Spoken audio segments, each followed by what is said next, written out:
Selama sekolah dasar, aku termasuk anak yang biasa-biasa saja dan gak begitu menarik perhatian. Setiap hari sepulang sekolah, aku akan menjelajahi Facebook dan kulihat postingan dari murid tercantik dan populer di sekolah. Semua ingin sepertinya, dan aku iri karena dia sangat cantik. Jangan ditanya deh jumlah like untuk postingannya. Tapi saat aku memasuki jenjang sekolah menengah, semuanya berubah. Orang-orang mulai memperhatikanku, dan untuk pertama kalinya, akulah si murid populer.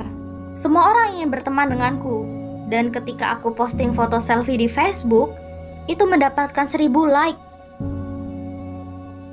Setelah itu, aku merasa senang dan akhirnya percaya diri.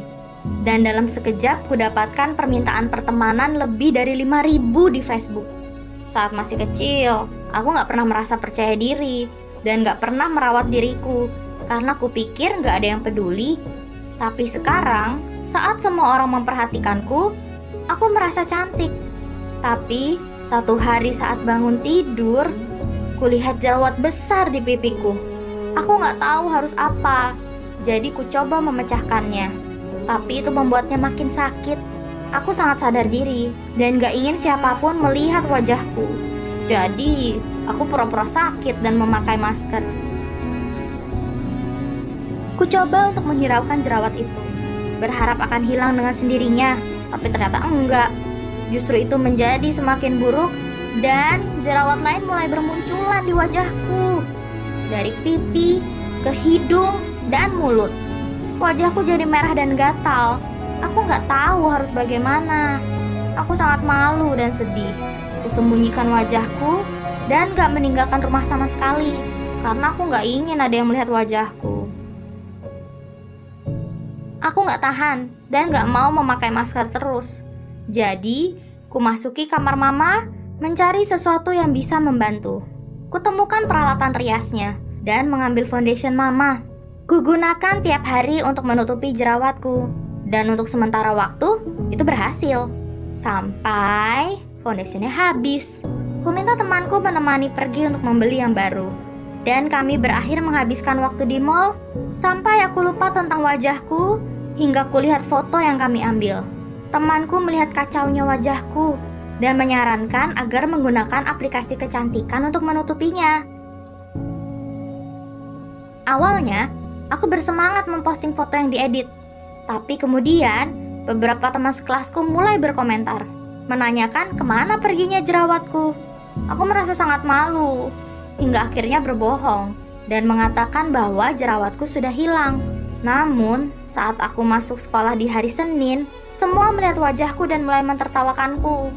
Mereka bilang kalau aku ini palsu dan pembohong. Aku benar-benar sedih dan rasanya ingin pulang ke rumah. Sejak itu, ku gunakan masker setiap hari ke sekolah.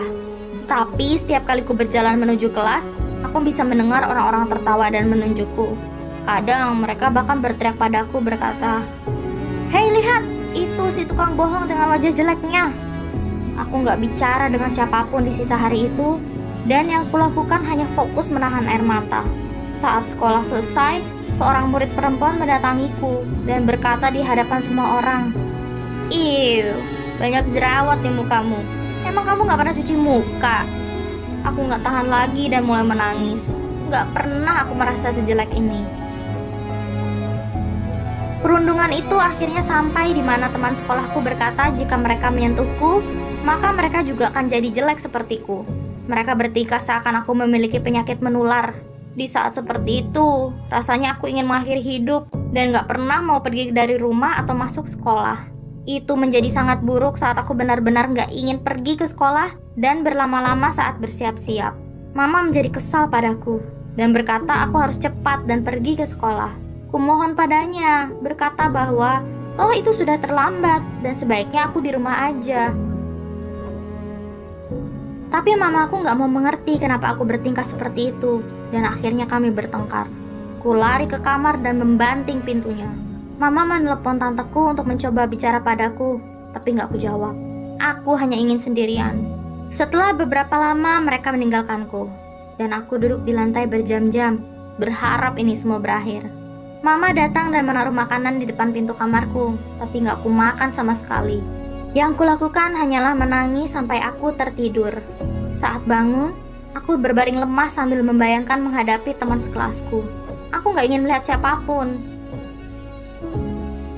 Bagaimanapun juga, akhirnya aku paksakan diri untuk kembali ke sekolah. Itu adalah masa terberat dalam hidupku, karena semua temanku meninggalkanku dan mengejekku seperti orang lain. Namun seiring berjalannya waktu, lambat laun aku merasa lebih baik. Ku fokuskan diri untuk belajar dengan baik di sekolah, dan aku udah gak begitu peduli berapa like yang ku dapat di Facebook atau apa yang orang katakan tentangku.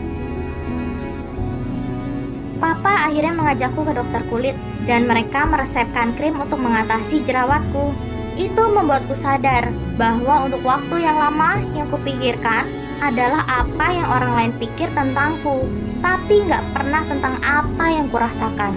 Pengalaman ini membuatku lebih kuat dan mengajariku bahwa aku lebih dari sekedar penampilanku. Dan lucunya lagi, semua teman-teman lamaku mulai bertanya bagaimana mengambil foto mereka yang baik. Akhirnya aku bahagia dengan diriku sendiri. Dan yang terpenting, sekarang aku dikenal sebagai ahli aplikasi kecantikan di sekolah.